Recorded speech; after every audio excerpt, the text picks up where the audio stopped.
Hello tout le monde, le confinement continue, l'ennui avec lui. Donc on va continuer à parler de mangas qui sont dans mon étagère. Donc je tente la vidéo en 16 neuvième, on va voir si c'est plus agréable à regarder.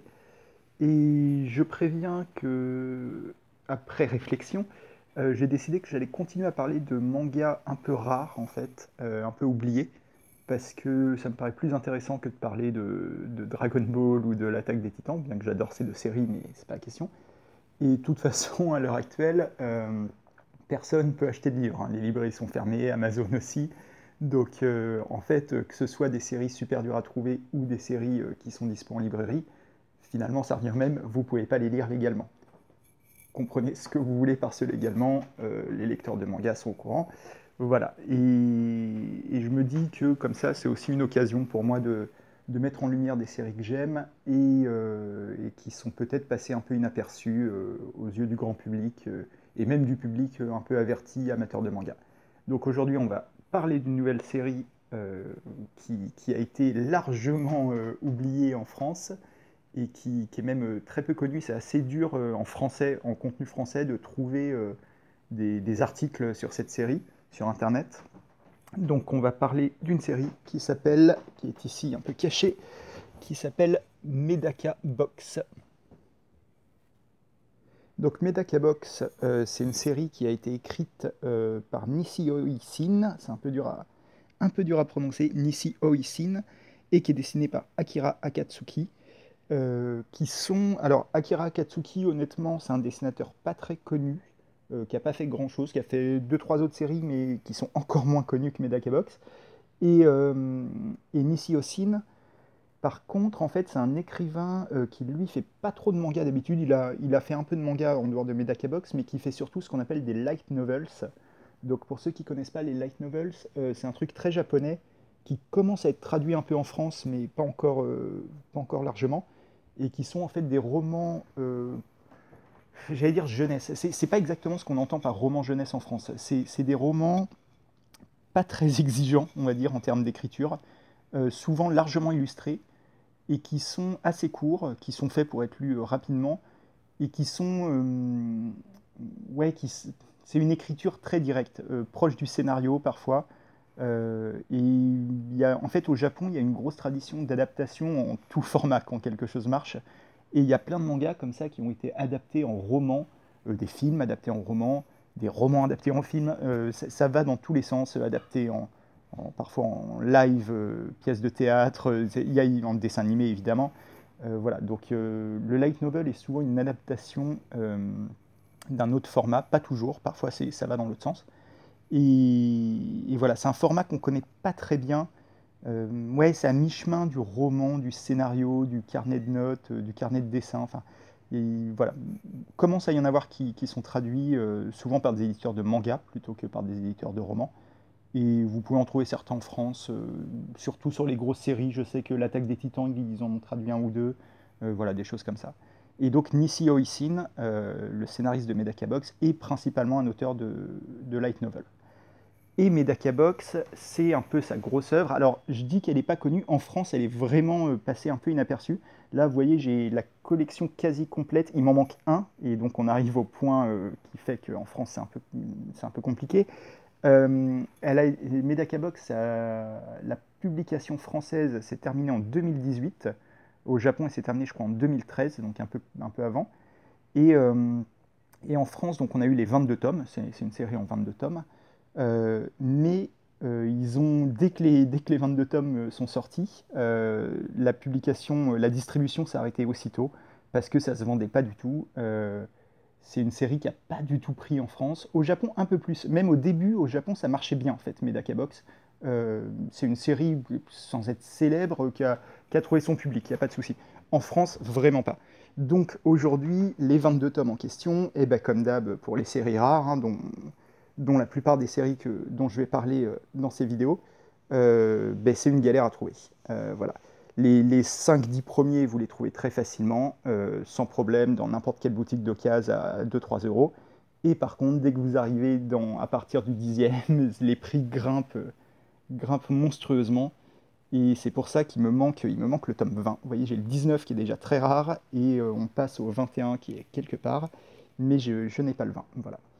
Et donc Medaka Box, de quoi ça parle? On y arrive enfin après 5 minutes. Alors, vous voyez déjà la couverture, ou n'importe quelle couverture, on a cette héroïne, Medaka, qui est représentée toute poitrine en avant, qui ressemble à n'importe quelle héroïne de manga un peu putassier qui attire le lecteur avec une jolie jeune fille dont on soupçonne qu'on va souvent voir la culotte. C'est beaucoup plus compliqué que ça, Medaka Box. En fait, c'est un manga donc, qui ressemble à un shonen. C'est très dur hein, d'en parler, vous allez voir. Moi, c'est un de mes mangas favoris. Voilà.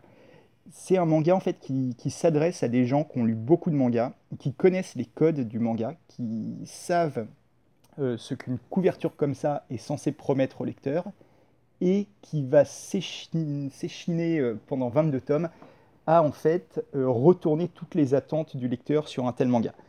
Euh, il faut, il faut connaître les codes en fait pour apprécier pleinement Medaka Box. Il faut savoir de quoi ça joue, sur quoi ça joue, pardon. Euh, Pareil, ce personnage-là qui est très très important dans le récit, qu'on n'a pas l'air au début, mais c'est aussi un autre cliché de manga en fait. Ce genre de petite fille mignonne qui est censée être une ado, une lycéenne, mais qui a l'air d'avoir 5 ans, c'est un autre cliché et qui, pareil, est retourné. Euh, c'est- Je vais vous raconter l'histoire de Medaka Box dans l'ordre. Donc, on est dans un lycée, voilà, où il y a des ados qui évoluent, dont cette Medaka, qui est une élève de seconde et qui est déléguée des élèves, on va dire. L'histoire commence avec ça, avec son élection présidente du comité des élèves. Et donc, on ne sait pas trop comment elle a gagné d'ailleurs, parce que c'est une élève de seconde pas spécialement connue dans le lycée ou quoi que ce soit, mais elle devient représentante de l'ensemble des élèves et décide de résoudre tous les problèmes du lycée. Donc les premiers tomes, il y a un petit côté, c'est des petites histoires qui se suivent pas vraiment, où Medaka règle des problèmes dans le lycée, des élèves qui ont des soucis de ceci, cela, des histoires assez légères, et Medaka arrive pour sauver la situation. C'est une fille assez agaçante, parce que parfaite, qui sait tout faire, qui est ultra bonne élève, ultra sportive, ultra belle, qui a réponse à tout, qui est d'une intelligence incroyable, mais voilà, qui aide tout le monde. Et petit à petit se dessine, encore une fois, c'est un cliché. Cette héroïne, on la connaît, on l'a déjà vue dans plein d'autres histoires, et, euh, et petit à petit va se dessiner des choses autour d'elle, à savoir que cette perfection, justement, va être remise en question par l'histoire, et on va comprendre qu'en fait, le lycée où elle évolue, elle et ses potes, euh, est un lycée où il y a en fait une expérience d'évolution de la race humaine pour essayer de créer des êtres parfaits, qui ont toutes les qualités. Et Medaka est un des cobayes de cette expérience, sans le savoir, hein, évidemment. Elle est absolument pas complice. Mais l'administration du lycée œuvre là-dessus. Et il y a tout un tas d'autres élèves qui vont se révéler très rapidement, qui ont eux aussi des pouvoirs, en fait, très différents. Il y a vraiment... C'est pas exactement des super pouvoirs de comics, si vous voulez. C'est pas qu'ils volent ou qu'ils jettent des boules de feu. Il y a un peu de ça aussi, mais c'est des pouvoirs plus méta. Par exemple, lui peut annuler quelque chose dans la réalité. Il peut décider que telle chose n'a pas existé. Et donc, elle n'a pas existé. Il annule ça de la réalité, du passé, de l'histoire. Et voilà, c'est ce genre de pouvoir qu'on va rencontrer. Donc lui, c'est un des grands méchants, entre guillemets, mais il n'y a pas vraiment de méchant. C'est vraiment toute une question de que sont les personnages les uns pour les autres. Il n'y a pas de méchant, il y a pas de gentil, il n'y a même pas vraiment de quête exacte. On ne sait pas quelle est la finalité finalement de Medaka une fois qu'elle a compris qu'il y a cette expérience. Il y a des finalités à court terme où elle essaye d'en savoir plus, elle essaye de comprendre qui sont les marionnettistes derrière cette expérience, mais il y a pas un ennemi absolu à défaire. Ils savent même pas. Il y a des moments où ça pose des questions sur est-ce qu'il faut arrêter cette expérience en fait. Elle se dit mais en fait si finalement je participais volontairement à l'expérience, si on essayait d'améliorer l'espèce humaine, pourquoi pas. Enfin, il y a la question de la compromission aussi de qu'est-ce qu'un héros. Ça pose beaucoup la question de qu'est-ce qu'un personnage principal dans une histoire héroïque. Qu'est-ce que ça veut dire être un héros, être un modèle pour les autres. Medaka se pose beaucoup ces questions-là et ses amis se les posent pour elle aussi. Est-ce qu'on doit tout sacrifier au bien collectif? est-ce qu'on doit en permanence montrer l'exemple au point de nous ne plus chercher notre bonheur à nous? Euh, voilà, il y a plein de questions comme ça. Et surtout, ce qui fait que c'est un de mes mangas favoris, c'est qu'il y a plein, mais en permanence, de, euh, de réflexions en fait méta, on va dire, j'aime pas trop ce terme, mais sur le manga. Sur le manga en tant que format, en tant que média. Médium. Média, pas médium. Et, et donc, c'est pour ça que je vous disais, ça s'adresse à des gens qui ont lu pas mal de mangas, qui savent, euh, qui savent quels en sont les codes, quelles en sont les attentes programmées par les auteurs quand ils nous proposent telle ou telle couverture, euh, quels sont les différents genres du manga, parce que c'est aussi, Medaka Box, c'est un manga qui passe du shonen à la romance, à la chronique adolescente, à la science-fiction, et tout ça un peu en même temps, un peu par période aussi. Il y a des mangas entiers où vous n'allez pas avoir une seule baston. Il y a des mangas où c'est du combat stellaire à la Dragon Ball. C'est page après page. Et tout ça dans la même série. Il y a un truc d'échelle aussi. Il y a beaucoup de textes. Alors pour un manga, c'est très bavard. C'est assez agréable. Un tome de Medaka Box se lit plus lentement qu'un tome de manga habituel. Les dialogues sont assez longs. Il y a beaucoup de réflexions, à la limite de la philosophie même. Euh, les personnages sont vraiment tous en fait servent à soutenir une réflexion précise sur la façon de raconter une histoire, sur la façon de créer un personnage. Euh, je ne peux pas en dire trop parce que vraiment il y a un bonheur de la découverte dans Medaka Box, de l'intelligence de l'écriture, mais il y a- sans trop vous en dire, là vous avez le meilleur ami de Medaka à droite, et il y a un arc dans l'histoire où ce meilleur ami va vouloir devenir le nouveau délégué des élèves. Je vous passe les détails, il y a beaucoup d'explications à ça. Et donc il s'oppose à Medaka dans cette quête-là. Et un autre personnage encore, à savoir elle, qui est un des persos les plus importants de toute l'histoire, je vous passe pourquoi, va lui expliquer qu'en fait il ne peut pas gagner cette élection parce que c'est Medaka le personnage principal. Il devrait bien remarquer qu'elle est plus belle que tout le monde, qu'elle est habillée différemment des autres élèves, que tout tourne autour d'elle, qu'elle a les cheveux pas de la bonne couleur. Et voilà, il y a toute une réflexion comme ça, en fait, autour de... Ça brise pas tout à fait le quatrième mur, mais il y a une espèce de mise en abîme de pourquoi un personnage est un héros et pourquoi un autre est un perso secondaire. Qu'est-ce que ça veut dire? Comment ça peut s'appliquer presque à la vie réelle? Euh, donc voilà, ça parle de tout ça, Medaka Box.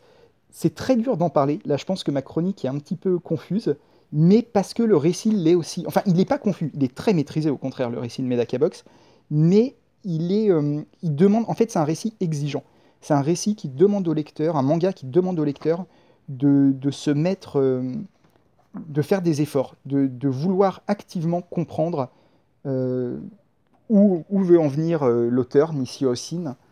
Et, et ouais, c'est pas un manga passif. C'est pas du pur divertissement, même s'il en a l'air. Encore une fois, vous voyez les couvertures, vous avez l'impression que c'est un shonen un peu débile, très fan service. Et ça aussi participe du discours. C'est très compliqué parce que quand on participe d'un discours critique, alors c'est même pas critique, mais Box plus analytique en fait sur le manga que critique.